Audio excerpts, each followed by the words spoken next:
देखिए साहब, आपको तो मालूम है कि मेरा बेटा बीमार रहता है, उसकी दवा का खर्चा मैं उठाता हूँ और उसके छोटे छोटे बच्चे हैं, उनका भी पालन पोषण मेरी जिम्मेदारी है।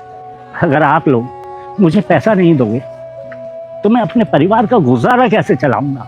देखिए, मालिक और नौकर में यही फर्क होता है कि नौकर नौकरी करता है और मालिक उसके बदले उसे पैसे देता है। इसलिए नौकर अपने मालिक की हर बात सुनता है, चाहे वो अच्छी हो या बुरी हो। लेकिन जब आप मुझे पैसा ही नहीं दोगे तो क्या मैं तुम्हारे बाप का नौकर हूं जो आपका कहना मानूं?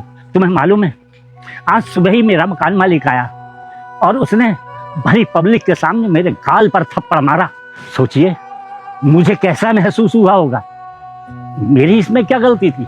गलती तो आपकी थी ना, जो आपने मुझे पैसे ही नहीं दिए, तो मैं उसके पैसे कहां से देता? अरे झूठ बोल रहा है ये। इसको हर महीने 1 तारीख में पैसे दिए मैंने। इसको नौकरी छोड़ के जाना होगा ना, इसीलिए पागल बना रहे हैं हमारा।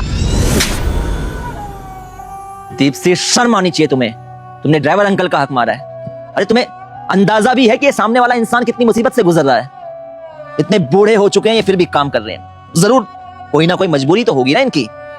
जिस उम्र में इंसान को आराम की जरूरत होती है, उस उम्र में अगर एक इंसान काम कर रहा है, वो भी ड्राइवर की नौकरी कर रहा है, तो कहीं ना कहीं उसकी कोई मजबूरी है। अरे घर वालों की जिम्मेदारियां हैं इनके ऊपर। इकलौता बेटा इनका बीमार हुआ है, वर्षों से बिस्तर से उठा नहीं है वो।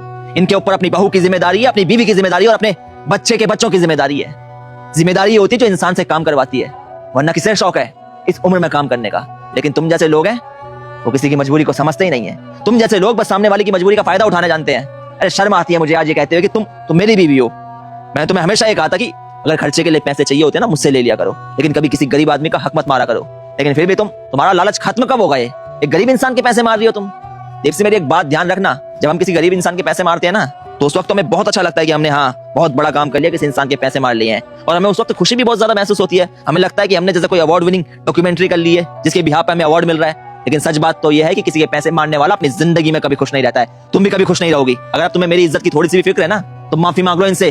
अंकल प्लीज मुझे माफ कर दो, मुझसे बहुत बड़ी गलती हो गई, पर आगे से मैं ध्यान रखूंगी, कभी इस तरह की बदतमीजी नहीं करूंगी। I am sorry. मैम साहब, आप मुझसे माफी मत मांगिए, बस मुझे मेरे पैसे दे दीजिए और मैं अपनी बेइज्जती बर्दाश्त नहीं कर सकता। देखिए अंकल जी, मैं आपसे माफी मांगना चाहता हूँ। मुझे इस बात का कोई भी अंदाजा नहीं था कि ये आपको हर महीने पैसे नहीं देती है।